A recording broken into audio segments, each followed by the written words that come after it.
வணக்கம். இன்னைக்கு நாம ரூபர்ட் ஸ்பைரா எழுதல being aware of being aware, அதாவது உணர்வின் மீதான உணர்வு புத்தகத்தோட சில ஆழமான கருத்துக்களை விரிவாக அலச போறோம். உங்களுக்காக நீங்க தேர்ந்தெடுத்த இந்த புத்தகம் நாம எல்லாருமே வாழ்க்கையில துரத்திக்கிட்டு இருக்கிற ஒரு விஷயத்த பத்தி பேசுது. அதுதான் சந்தோஷம். ஆமா, யோசிச்சு பாருங்களேன், நாம ஏன் ஒரு புது போன் இல்ல ஒரு உறவு இல்ல ஒரு பெரிய வெற்றிக்கு பின்னாடி ஓடுறோம்? அங்க நிரந்தரமான சந்தோஷம் கிடைக்கணும் ஒரு நம்பிக்கை. ஆமா. ஆனா அது கிடைச்ச கொஞ்ச நாள்லயே அந்த சந்தோஷம் என்ற போகுதுன்னே தெரியல. நம்ம அடுத்த விஷயத்தை தேடி ஓட ஆரம்பிச்சிடுறோம். இது ஒரு முடிவே இல்லாத சுழற்சி மாதிரி இருக்கு இல்லையா? கரெக்ட். ஆனா இந்த புத்தகம் என்ன சொல்லுதுன்னா, உண்மையான நீடிச்ச அமைதிங்கிறது நாம தேடி கண்டுபிடிக்க வேண்டிய விஷயம் இல்ல. அது ஏற்கனவே நம்மளோட இயல்பிலேயே இருக்குதுன்னு சொல்லுது. இந்த ஒரு வரியத்தான் நாம இன்னைக்கு உடைச்சு அலசி ஆராய போறோம். ஆமா, இதை கேட்ட உடனே இது ஏதோ பெரிய தத்துவம் இல்ல ரொம்ப சிக்கலான ஆன்மீக பேச்சுன்னு நினைக்க தோணும். ஆமா, எனக்கும் அப்படிதான் தோணுச்சு. ஆனா உண்மையில இது ரொம்ப நேரடியான, ரொம்ப எளிமையான ஒரு ஆய்வு. நாம ஒவ்வொரு நொடியும் அனுபவிக்கிற ஒரு விஷயத்தை கவனிக்க போறோம், அவ்வளவுதான். ஓகே. அதாவது நான் உணர்வுடன் இருக்கிறேன் அப்படிங்கிற மிக அடிப்படையான ஒரு உண்மையை ஆராய போறோம். இந்த புத்தகத்துல இருக்கிற சில அருமையான உருவகங்களை வச்சு இந்த ஆழமான கருத்தை ரொம்ப எளிமையா புரிஞ்சுக்க முயற்சி பண்ணலாம். சூப்பர். அப்போ முதல் விஷயத்துல இருந்தே ஆரம்பிக்கலாம். இந்த புத்தகம் சொல்ற அந்த முடிவில்லாத தேடல். நம்ம எல்லாருமே சந்தோஷத்தை தான் விரும்புறோம், அதுல சந்தேகமே இல்ல. ஆனா அதை எங்க தேடுறோம்? ஒரு நல்ல வேலை, பணம், புகழ், உறவுகள், இப்படி வெளியில இருக்கிற விஷயங்கள்ல. ஆமா. இது என்ன ஆகுதுன்னா, முதல்ல ஒரு போதாமை உணர்வு வருது, என்கிட்ட இது இல்லையேன்னு. ஒரு குறை. அப்புறம் அதை அடையணும்னு ஒரு தேடல் வருது. ஆமா. அது கிடைச்சதும் ஒரு தற்காலிக நிறைவு. தற்காலிகம், அதுதான் முக்கியமான வார்த்தை. ஆமா. அப்புறம் மறுபடியும் அதே போதாமை. இந்த சுழற்சி போய்கிட்டே இருக்கு. இதத்தான் ஹென்றி டேவிட் தோரோ ரொம்ப அழகா பெரும்பாலான மக்கள் அமைதியான விரக்தியில் வாழ்கிறார்கள்னு சொன்னார். கரெக்ட். இந்த வாழ்க்கை முறை நமக்கு ரொம்ப பழகி போச்சு. ஆமா. இந்த இடத்துல தான் புத்தகம் ஒரு முக்கியமான விஷயத்த சொல்லுது. வெளியில இருக்கிற எந்த பொருளோ நபரோ சூழ்நிலையோ நமக்கு சந்தோஷத்தை கொடுக்கறது இல்லையா? இல்ல. அதுங்க என்ன பண்ணுதுன்னா, நமக்குள்ள ஏற்கனவே இருக்கிற அந்த போதாமைங்கிற உணர்வை தற்காலிகமா நீக்குது, அவ்வளவுதான். அந்த போதாமை உணர்வு ஒரு நிமிஷம் விலகினதும் நம்மளோட இயல்பான அமைதி, நம்மளோட இயல்பான சந்தோஷம் லேசா வெளிப்படுது. அத நாம அந்த பொருள் கொடுத்த சந்தோஷம்னு தப்பா புரிஞ்சுக்கிறோம். அதனாலதான் மறுபடியும் அதே சுழற்சியில போய் மாட்டிக்கிறோம். அப்போ நீங்க சொல்லுவது, அந்த புது கார் எனக்கு சந்தோஷத்தை தரல, ஆனா கார் இல்லேங்கிற என் கவலைய கொஞ்ச நேரத்துக்கு மறக்கடிக்குது. அந்த நேரத்துல என் இயல்பான அமைதி வெளிப்படுது. இது சுவாரஸ்யமா இருக்கே. அதேதான், சரியா சொன்னீங்க. இத விளைக்கிறதுக்கு புத்தகம் ஊதாரி மகன் கதைய ஒரு உருவகமா பயன்படுத்துது. ஆமா, பைபிள்ல வர்ற கதை. ஆமா, ஒரு மகன் தான் அப்பாவோட சொத்தை எல்லாம் எடுத்துக்கிட்டு வெளி உலகத்துக்கு போய் சந்தோஷமா வாழலாம்னு நினைக்கிறான். அங்க போய் எல்லாத்தையும் செலவு பண்ணி கஷ்டப்பட்டு கடைசியில தான் புரியுது, உண்மையான செல்வம், உண்மையான பாதுகாப்பு தான் அப்பா கிட்ட, தான் வீட்ல தான் இருக்குன்னு. சரி, நாமளும் அப்படிதான். நம்மளோட உண்மையான இயல்பான அமைதியை விட்டுட்டு வெளியில இருக்கிற அனுபவங்கள்ல சந்தோஷத்தை தேடி அலைஞ்சிட்டு இருக்கோம். கடைசியில அந்த தேடல் வீணுன்னு உணர்ந்து நமக்குள்ளேயே திரும்புறது தான் இந்த பயணம். இந்த உள்நோக்கி திரும்புறதுங்கிறத அழகா விளக்குறதுக்கு புத்தகம் ஒரு அருமையான உதாரணம் சொல்லுதுன்னு நினைக்கிறேன். இந்த வானம் மேகங்கள் கதை, அது என்னன்னு கொஞ்சம் சொல்லுங்களேன். நிச்சயமா, இது இந்த புத்தகத்தோட மிக முக்கியமான உருவகம். கற்பனை பண்ணிக்கோங்க, இன்னைக்கு வானம் ரொம்ப மேகமூட்டமா இருக்கு. சாம்பல் நிற மேகங்கள் தான் முழுசா தெரியுது. அங்கங்க சின்ன சின்ன ஓட்டைகள் வழியா நீல நிற வானம் தெரியுது. சரி, இத பாக்குற ஒருத்தருக்கு என்ன தோணும்? இந்த சாம்பல் நிற மேகங்கள் தான் நிரந்தரம், இந்த நீல வானம் அப்பப்போ வந்துட்டு போற ஒரு தற்காலிகமான விஷயம்னு தோணும். ஆமா, அது அப்படித்தானே தெரியும். மேகம் தான் பெருசா இருக்கு. ஆனா உண்மை என்ன? அந்த நீல வானம் தான் எப்போதுமே அங்க இருக்கு. அதுதான் ஆதாரம். மேகங்கள் தான் தற்காலிகமா வந்து அதை மறைக்குது. ஓகே. இப்போ இதை நம்ம வாழ்க்கையோட பொருத்தி பார்ப்போம். அந்த நீல வானம் தான் நம்மளோட உண்மையான இயல்பு, எப்பவும் இருக்கிற அமைதி, சந்தோஷம். சரி. இந்த மேகங்கள் தான் நம்மளோட எண்ணங்கள், உணர்ச்சிகள், கவலைகள், துன்பங்கள். அதுங்க வந்து நம்ம இயல்பான சந்தோஷத்தை தற்காலிகமா மறைக்குது. அப்போ துன்பம்ங்கிறது சந்தோஷத்துக்கு எதிரானது இல்ல, அது சந்தோஷத்தை மறைக்கிற ஒரு திரை மட்டும்தான். ஆனா ஒரு நிமிஷம், நீங்க சொல்றது கேட்க நல்லா இருக்கு. ஆனா நிஜ வாழ்க்கையில ஒரு பெரிய சோகம் வரும்போது இது வெறும் மேகம், நான் தான் வானம்னு நினைச்சுக்கிறது அவ்வளவு சுலபமா? இல்ல, சுலபம் இல்ல.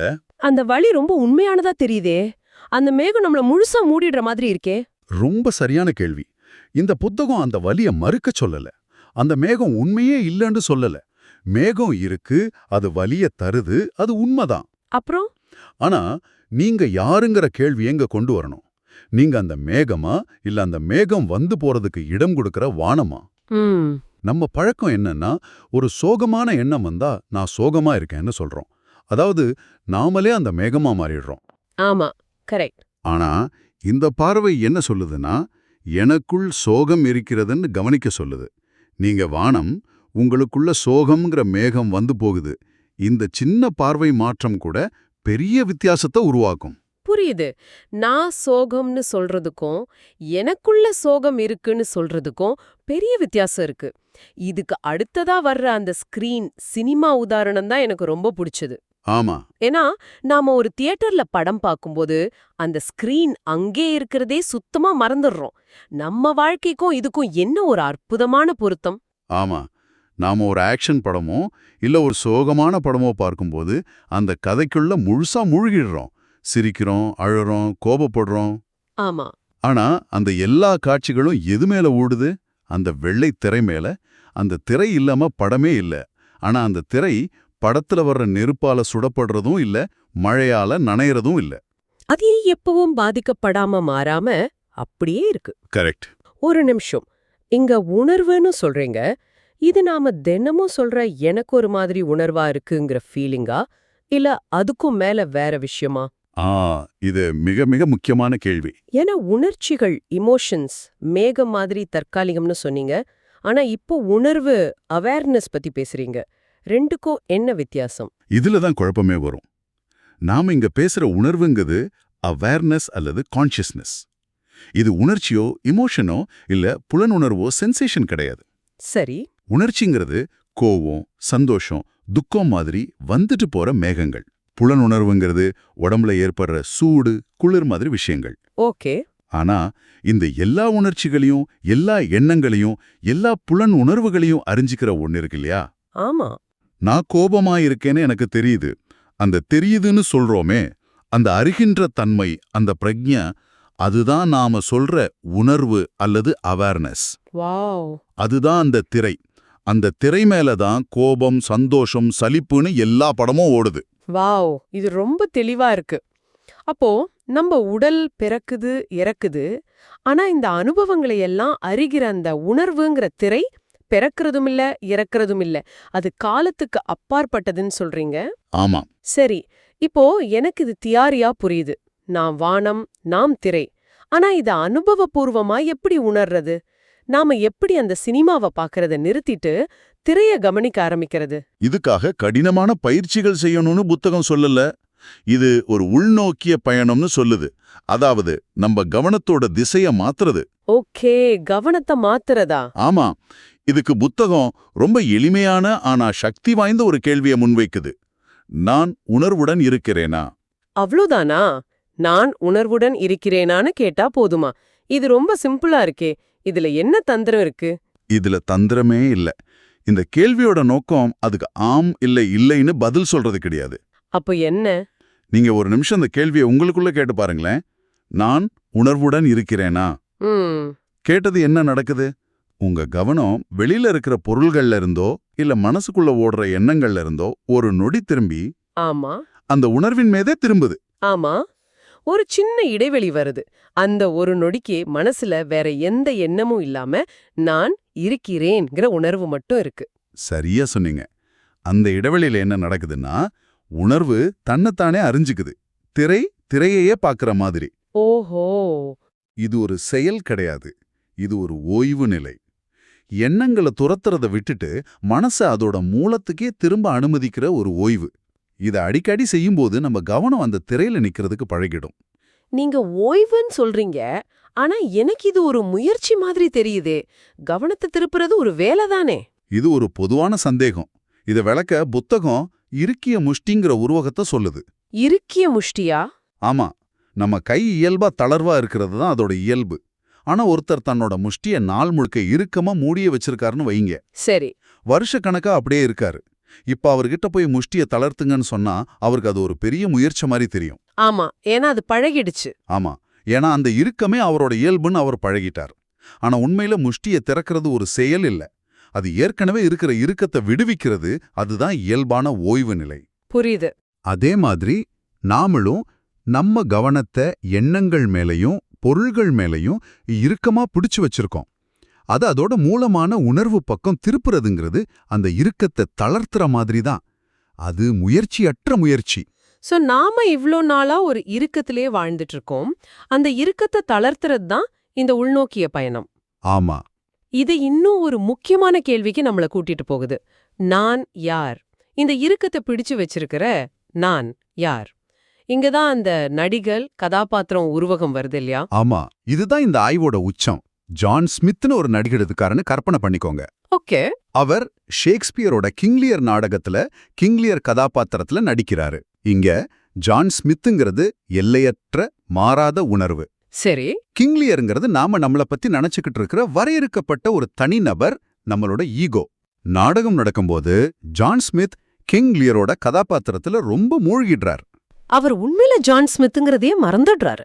ஓ, அவர் தன்னை கிங்லியர்னு முழுசா நம்ப ஆரம்பிச்சிடுறாரு.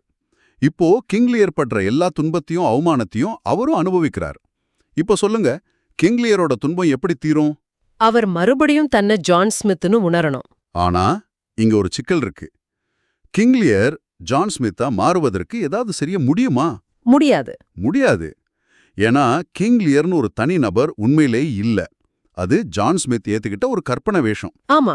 கிங்லியர் எவ்வளவு தியானம் பண்ணாலும் எவ்வளவு புண்ணியம் செஞ்சாலும் அவர் ஜான் ஸ்மித்தா மாற முடியாது. ஏன்னா அவர் ஏற்கனவே ஜான் ஸ்மித் தான். அப்போ அவர் என்னதான் செய்யணும்?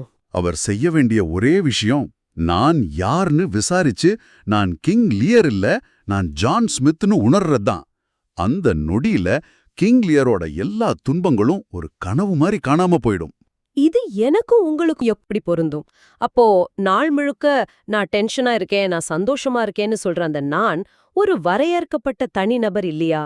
இல்ல. அது எல்லையற்ற உணர்வு. ஆனா தற்காலிகமா நம்ம எண்ணங்களாலையும் உணர்ச்சிகளாலையும் நிறம் பூசப்பட்டிருக்கு. அப்படியா? மிக சரியா சொன்னீங்க. அப்போ நாம நீக்க வேண்டிய தனிப்பட்ட நான்னு ஒண்ணுமே இல்ல. அப்படியா? ஆமா, அது ஒரு பிரமை, ஒரு தப்பான அடையாளம். அந்த பிரமைய பார்க்க வேண்டியது மட்டும்தான் நம்ம வேலை.